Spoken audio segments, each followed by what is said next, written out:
Hello அனைவருக்கும் வணக்கம். இன்னைக்கு நம்ம பார்க்க போற பதிவு என்னதுன்னா, இந்த வருடம் 2025 வைகுண்ட ஏகாதசி எப்பொழுது வருகிறது?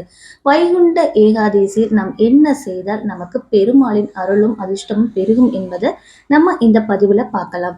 முக்கியமான ஏகாதசிகளில் மார்கழி மாதத்தில் வரும் வைகுண்ட ஏகாதசி மிக மிக முக்கியங்க.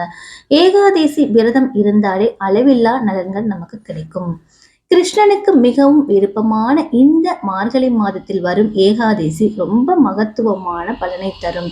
இந்த ஏகாதசியில் மட்டும்தான் சொர்க்கவாசல் திறக்கப்படும்.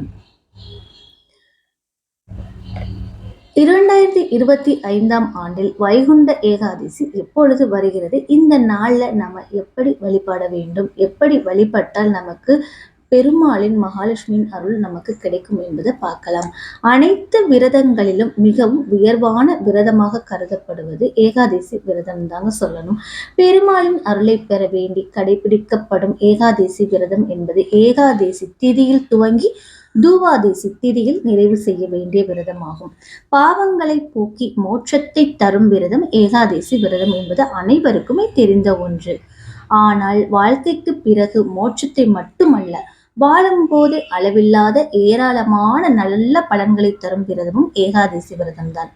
துன்பம் தீர, வாழ்க்கையில் வெற்றி கிடைக்க, செல்வம் சேர, நோய் நொடிகள் நீங்க என என்ன பிரச்சனை தீர வேண்டும் என்றாலும் ஏகாதசி விரதம் இருந்து பெருமாளை வழிபாடு செய்யலாம். திதிகள்ல 11வது திதியாக வரும் ஏகாதசி வளர்பிறை மற்றும் தேய்பிறை என மாதத்திற்கு 2 முறை என வருடத்திற்கு 24 அல்லது 25 ஏகாதசிகள் வரும். அனைத்து ஏகாதசி விரதங்களையும் கடைபிடிக்க முடியாதவர்கள் சில குறிப்பிட்ட மாதங்கள் வரும் ஏகாதசியில் விரதம் இருந்து பெருமாளை மனதார வழிபட்டாலே போதும். வருடத்தில் அனைத்து ஏகாதசிகளும் விரதம் இருந்த பலனையும் பெருமாளின் அருளையும் பெற்றிடலாம் என்று சொல்லப்பட்டிருக்கு. அப்படி அளவில்லாத பல நன்மைகளை தரக்கூடிய ஏகாதசி தான் இந்த மார்கழி மாதத்தில் வருகின்ற வைகுண்ட ஏகாதசி. இந்த மார்கழி மாத வளர்பிறையில், அதாவது மார்கழி அம்மாவாசையான ஹனுமன் ஜெயந்திக்கு பிறகு வரும் 11வது நாள் வைகுண்ட ஏகாதசி கொண்டாடப்படுகிறது. ஏகாதசிகளில் மிகவும் உயர்வான பலனை தரக்கூடிய ஏகாதசின்னு சொன்னா இந்த வைகுண்ட ஏகாதசி. பாவங்களை நீக்கி பிறப்பு இறப்பு இல்லாத மோட்ச நிலையை தரக்கூடிய விரதம் என்பதால் இதற்கு மோட்ச ஏகாதசி என்று சொல்வோம். இந்த ஏகாதசியில் விரதம் இருந்து இரவு முழுக்க கண் விழித்து பரமபத வாசல் எனப்படும் சொர்க்க வாசல் வழியாக சென்று பெருமாளை தரிசித்தால் மோட்சத்திற்கும் செல்வத்திற்கும் வழி பிறக்கும் என்பது நம்பிக்கை. இந்த 2025 ஆண்டில் மிக சிறப்பான வருடத்தின் துவக்கம் மற்றும் இறுதியில் என 2 வைகுண்ட ஏகாதசிகள் வருது. இந்த ஆண்டில் மொத்தம் 25 ஏகாதசிகள் வர உள்ளது. வருடத்தின் முதல் மற்றும் கடைசி ஏகாதசி வைகுண்ட ஏகாதசியாக உள்ளதால் இது பெருமாள் வழிபாட்டிற்கு புண்ணிய ஆண்டாக கருதப்படுகிறது. இந்த 2025 ஆண்டில் வரும் முதல் வைகுண்ட ஏகாதசி ஜனவரி 10 வெள்ளிக்கிழமை வருது.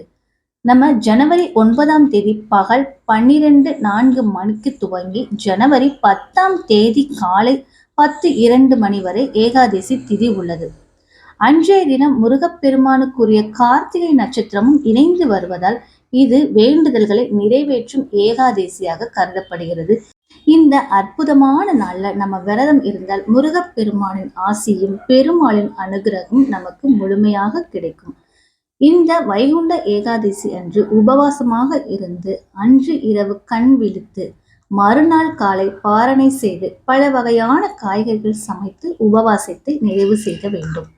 ஆனால் அன்று மாலை விளக்கு ஏற்றி பெருமாளை வழிபட்ட பிறகே விரதத்தை நிறைவு செய்ய வேண்டும். பெருமாளுக்குரிய மந்திரங்களை சொல்லி தொடர்ந்து வழிபட வேண்டும். அன்றைய தினம் உணவு உடை உள்ளிட்ட பொருட்களை இல்லாதவர்களுக்கு தானமாக வழங்குவது இன்னும் நல்ல சிறப்புன்னு சொல்லுவாங்க. வைகுண்ட ஏகாதசி என்று நம் விரதம் இருந்தால் ஆன்மீகத்தில் உயர்ந்த நிலையை அடைய முடியும் என்று சொல்லப்பட்டிருக்கு. உள்ளமும் ஆத்மாவும் தூய்மை அடையும், மோட்சத்தை பெற முடியும். இது தவிர இந்த உலக வாழ்க்கைக்கு தேவையான அதிர்ஷ்டமும் செல்வ வளமும் வெற்றியும் உங்களுக்கு அனைத்து நலன்களையும் அளிக்கும் என்று சொல்லப்பட்டிருக்கு. இவை அனைத்தும் கிடைக்க வைகுண்ட ஏகாதசி அன்று நாம் சொல்ல வேண்டிய மந்திரங்கள் என்னன்னு பார்த்தீங்கன்னா, ஓம் நமோ நாராயணாய நமக, ஓம் நமோ பகவதே வாசுதேவாய. ஹரே ராம ராம ராம ஹரே ஹரே, ஹரே கிருஷ்ண கிருஷ்ண கிருஷ்ண ஹரே ஹரே. இந்த மந்திரங்களை எத்தனை முறை சொல்ல முடியுமோ அத்தனை முறை சொல்லிக்கொண்டே இருக்கலாம். உண்மையான பக்தியுடன் பெருமாளின் அருள் கிடைக்க வேண்டும் என்று மனதார வேண்டிக்கொண்டு இந்த மந்திரங்களை சொல்லி வந்தாலே போதும், உங்கள் வாழ்க்கையில் மிக பெரிய மாற்றத்தை காண முடியும். இந்த மந்திரத்தை நம்ம டிஸ்கிரிப்ஷன்லையும் கொடுக்குறோம், டிஸ்கிரிப்ஷன்லையும் போய் செக் பண்ணிக்கோங்க. இப்போ நம்ம பெருமாளுடைய வழிபாடும் பெருமாளுக்குரிய மந்திரங்களும் நம்ம இந்த வீடியோவில் தெளிவாக பார்த்தாச்சு. அவ்வளோதான் ஃப்ரெண்ட்ஸ், நம்ம மீண்டும் அடுத்த வீடியோவில் பார்க்கலாம். நன்றி, வணக்கம், தேங்க்யூ.